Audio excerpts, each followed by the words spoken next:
Hi everyone, Cinta of MellaQueen Beauty here. Happy New Year and welcome back to my channel. And it's a channel where we own our beautiful, we transform our skins by understanding the ingredients in our skincare. And this year we are switching things up a bit. I know people were listening to me and telling me about, I was telling about all these chemical formulas and everything else. And I thought, how do we make this fun? And so this year, we are going to celebrate everyday beauties. And in our first edition of MellaQueen, we have our two MellaQueens, Lily and Brenda, joining us. So I hope you've all watched the TikTok video, or at least go and watch it. I'm single, you're single. What do you say we get married? Well, I'm glad you finally decided on the direct approach. Yeah, well, I'm a businessman at heart. As am I. What's your offer? Single rich male seeks matrimony. Primary residence? Westchester County. Would you be open to considering a secondary residence in Manhattan? Central Park West. South. Done. And it brings me to that question that so many people ask today, and especially the male or the other gender, that comes out and clearly asks you, what do you bring to the table as a woman? Beauty, brains, but what else are you bringing to the table? So today I ask Lily, I ask Brenda, is the question valid? Should it be asked? And should someone even answer the question? Let's start from there. I think that a man will only come out to ask you what do you bring on the table when it feels on his side that you might not really be bringing much to the table. So it might be valid if, for example, you have an income and you are doing that slogan where sente zange zange zizo zafe you get. So if you reach that point where the guy is feeling like ezize zafe and ezizo zizo, he is allowed to ask you questions like. But and these things that you should discuss prior to going into a relationship to a given degree. We should have had this discussion about our finances, about all these other things. So you should not come 4 years down the road and start asking me, what do I bring to the table? Yeah, I think it's important to have that conversation about expectations from the very start. Because if you decide that this is how we're going to handle things as a family, this is how we're going to handle our finances, whatever it is, and then years down the road, things change, he's definitely entitled to say something, and vice versa. Even you as a woman are entitled to say, hey, I thought this was the argument, what's going on? But if you never had that conversation in the first place, now where do you come off to start asking that question? I find that question actually to be quite resentful. I would imagine it's easy to put it like we need to talk about it in advance and therefore deliver on our promises. Do you know how many promises that you make to each other that you're forced to fall short of? But then that's when you have the conversation so that you're back on track. Well, this is him asking you, what do you bring to the table? If, for example, we agreed, let me put it in a format which would lead to something like that, where you agreed that as a woman, I shall be the one taking care of the kids, you shall look for the money, you shall pay the bills, I shall make sure the kids are set for school. I would imagine following the original gender roles, that's how it would be. But, you know, for example, now with the COVID, so many things have happened. Men have lost their jobs. Some women kept their jobs. So now you'll find a family where the guy is still hustling, trying to do his side hustles, make them the source of income of the house. And then the woman is still showing the guy that, you know what, since you're the man, you still need to maintain paying the fees and the bills and the rent. And yet, right now, maybe she's earning much more than the guy. Hence the question. What do you bring to the table? That question is just disrespectful. It should never be asked, what do you bring to the table? There are better ways of phrasing this question. Sit down and ask the hard questions of Brenda, if I lost my job today, what would happen? Would you be able to carry on that role? If I cannot have children, will you stick by me? So this question shouldn't come 4 years or 5 years down the road. It is wrong. It means you didn't do your homework. Exactly. You guys kill me. Do you know how many things you talk about before marriage that when you get into marriage, you can't believe you even say what you say? There are people who are just like, when I get married, I shall feed him, I shall make sure I shall... My dear, then you walk in there and realize 3 kids down the road, you can no longer serve him in the breakfast in the bedroom. But then that's a problem. Or No, it's Yes. a problem. You don't because start what you why do cannot you get finish. complacent? And why do you start things you can't Not finish? finish. yeah, wow. No, Yes, okay. the why person you why are do at you the start beginning, things? if you start changing, I am within my right to call you out on it, and vice versa. The thing is, people say one thing and act another. So if you Agreed. observe critically, you always be able to tell this one is saying that if I had no job, she would stick with me. But you just tell her today, I have no airtime to send you, and you'll see her response. What's crazy about life is that even you as a person, or as a person myself, there are things about me that I didn't know I was capable of before marriage. Sure.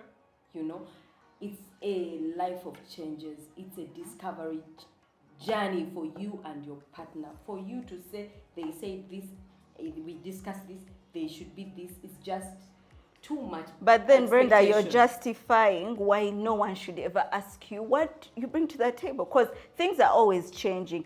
Then first study the person that you're with, appreciate them, and be willing to walk the journey with them, Yeah. no matter what. Don't come asking someone what they bring to the table. Let me give you, how many, it's like asking someone for a CV, right? How many people lie on their CVs? I'm good, I work well under pressure. That is what you're going to be told. Then your boss will ask you and you're like, oh my God, This pressure is it's killing me. Yeah. So it's the same thing.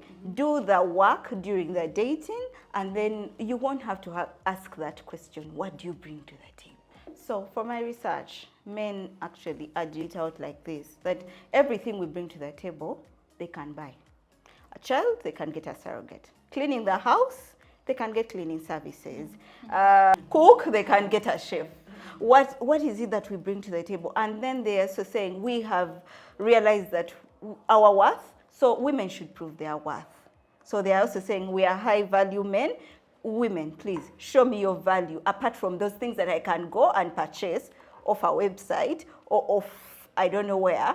Please show me what more you can bring to the table. So it brings me to the question, what's a high value man? What's a high value woman? And is that the best way for you to determine the value of someone? I don't know how to define a high value guy or high value woman, but what I understand is that things have been changing. My mother didn't have to do a thing. True. A thing. She didn't have to pay fees. She didn't have to even buy my clothes. They gave her money to buy my clothes. My father did everything. But the economy was a bit more favorable. It was friendly. His money was enough to take care of us and take care Brenda, does that mean it's the economy that if they had more money, men wouldn't be asking us this question? Yes, yes. I So think it every boils down to man money. every man would find pride in having to look after his household. He would find pride. Every man wants to be in position to be the one taking care of the bills. The problem comes in when his money cannot get to that point. Does it go back to distorted gender roles in this generation where men are not, sorry, they do not have proper male role models? That's the truth.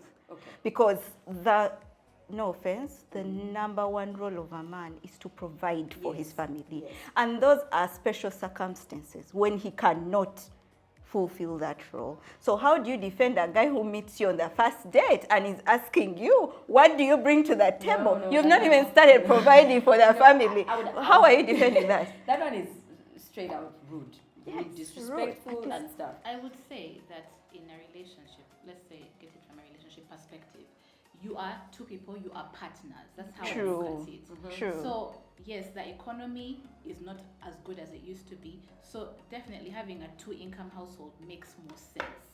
But, with that said, it's very important to just have like a conversation. I do not understand why things have to be so transactional. Thank you. Like this is how much I bring for you, what do you bring, that kind of thing, like almost like you're trying to tick off a box or something. Like what happened to compatibility? What happened to people getting along and trying to build a future and a life together? What happened to things like that, which to me I think are more important? And you can sit down and have conversations about things like that, but to sit to decide that, well, I'm the woman, so I'm not going to, he's going to have to take care of me. I also don't think, I mean, there's people who do that, but I don't necessarily agree with it. And I understand the situation. But at the same time, I think that it's very important to not get so caught up in that whole yeah, this is what I'm bringing to the table for you. What are you bringing to the table? Like, have a civilized conversation about it. Because at the end of the day, your partners, that's the thing we are A forgetting. man is very in his Masculine. So, but yes, then that yeah, brings you back very to- happy to provide. Only when conditions fall apart is he now in that place where he's just like, now hear this one that I brought. Now Yeah. she's just like, So then even it she's makes you asking, wonder when people are dating, what's your motivation? What exactly are you looking Thank for? you. What are you looking Are you for? looking for a long-term partner who you're going to share your life with and your problems with? Or are you looking for a beautiful girl who you can show off to everyone? Or are you looking for some brainy girl who you're going to have stimulating intellectual conversations with? Like, what exactly are you looking for? But you know that conditions keep changing. And if you figure that out, then why do you later ask, what do you bring to the table? I think that. what I'm trying to say is do not be hurt when we reach that point where we are asking you what you bring on the table when the situation is calling for it. Yeah. And I also feel like women are kind of being shamed for being feminine. Like, True. you feel like how increasingly there's more men who no longer find joy in providing. Yes, it's something that's within most men, Yes. right? But then also women have this, I think, desire to nurture, but also like to be, I don't want to say taken care of, but like a guy is supposed to pour into you in a sense.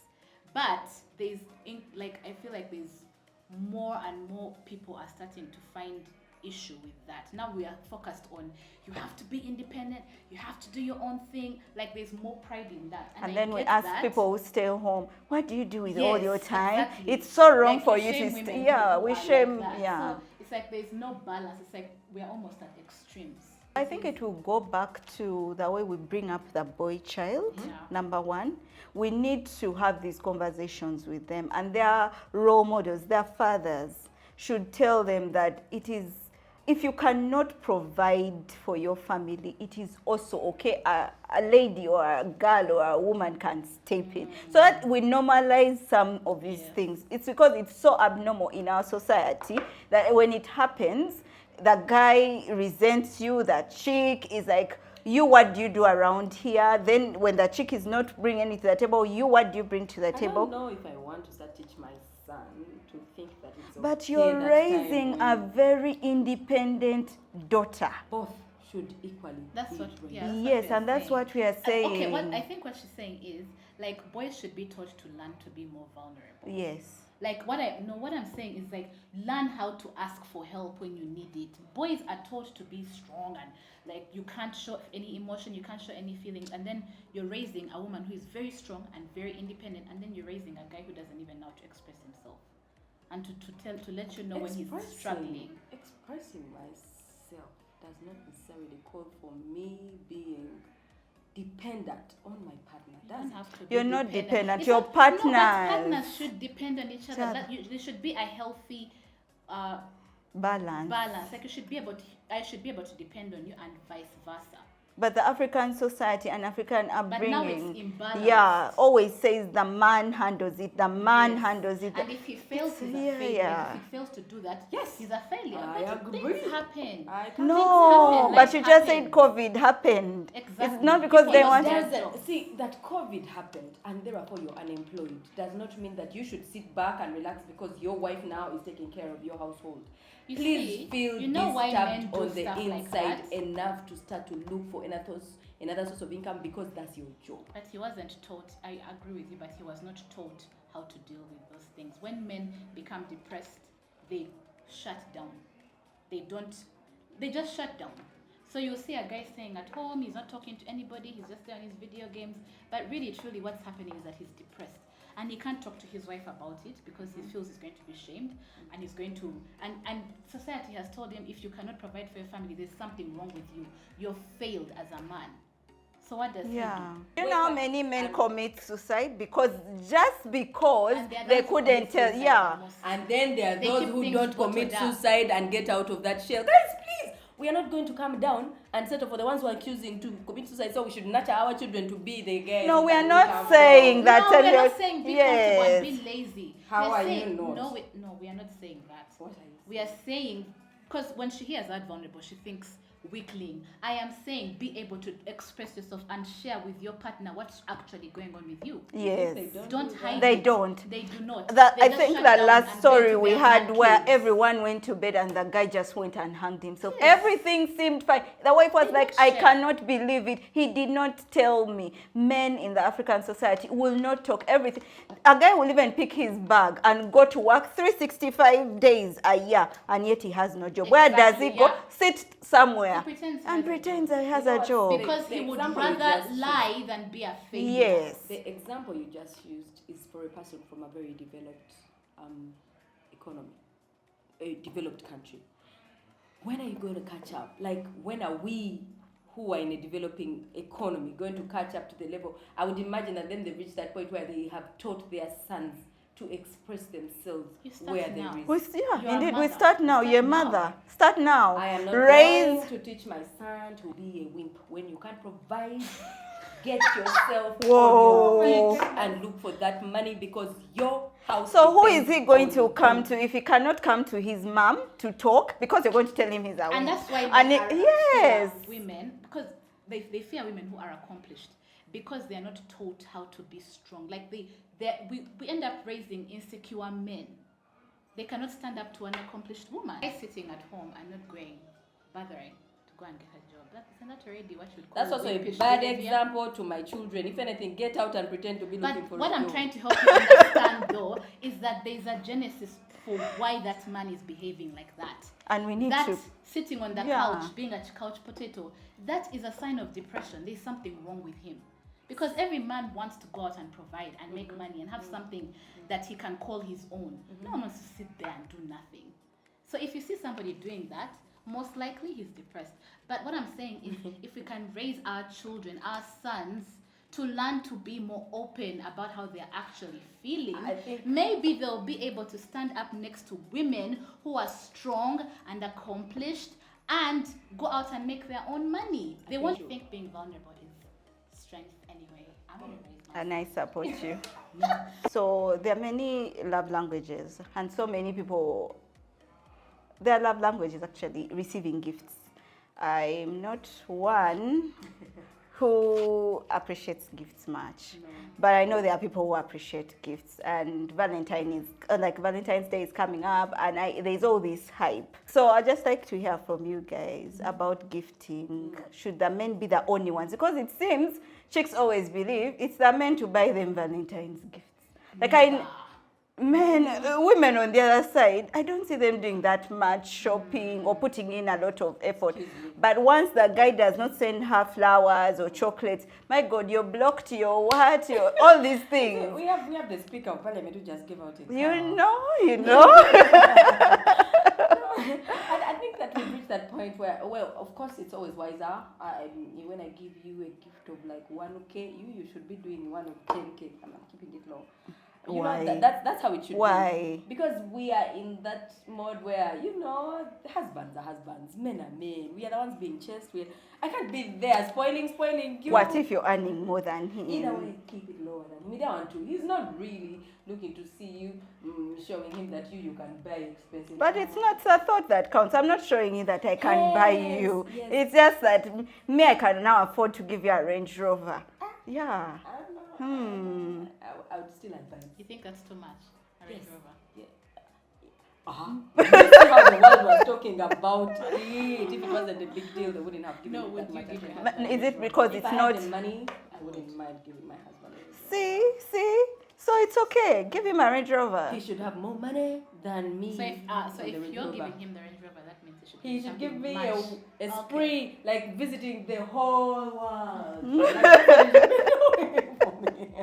No, I think gifts definitely go both ways. Like, it's a way to express. It's a way to show that you're actually thinking of somebody. And for me, when it comes to gifts, I prefer them to be thoughtful. Like True. something that shows the person that I know what you like, I know what you're interested in, that kind of thing. It's not so much like how much does it cost and all that kind of thing. Yeah. And women hint. She will tell you about something. That dress I saw, she will sing about it. So when guys go and get women the wrong gift, sometimes I'm like, but really, why are you listening to You're your never wife? listening. You're not. Generic gifts. Like, Yes. women like perfume. Let me just. You don't even know what perfume to give her. Yes. So. Yeah. But even for women giving, yes. it's like it also shows him that she was thinking of me. Oh, she knows what I like. She pays attention. That kind of thing. And which rarely happens in our society. Yes. Yeah, we should appreciate the men in our lives more. No, but you see, it goes back to our topic. What do you bring to the table? Men are asking us that because he's taking you on a trip to, let's say, Dubai. He's giving you a Valentine's Day present. He's buying you a car. He's fueling it. You give him socks and what? What's the famous gift? To Socks. spoil me. I give him Really? socks and a tie. He takes me to Dubai. What? It's not so hard. I keep on telling people, men, sometimes it's not so hard. Fuel his car. Put a full tank. He will appreciate a full tank. Yes, a full tank of fuel. You just talked of the economy. He will appreciate that. Like, I don't know, something, paying for him to go to the spa and getting a massage. I think women should step up their game and really give and appreciate your partner. Yeah, and see them. Like where they pay attention. Oh, Brenda loves flowers. I'll give her flowers. Yeah. Or Brenda talked about going to Kalangala. I'm taking her to Kalangala. They pay attention. You meanwhile, lick. You know what they say? If you want someone to love you a certain way, give it to them. Yes, that's why I said it's your love language. You're very likely to be showing that particular language. Yeah. But what I gather from all this is that you've agreed that you have to bring something to the table.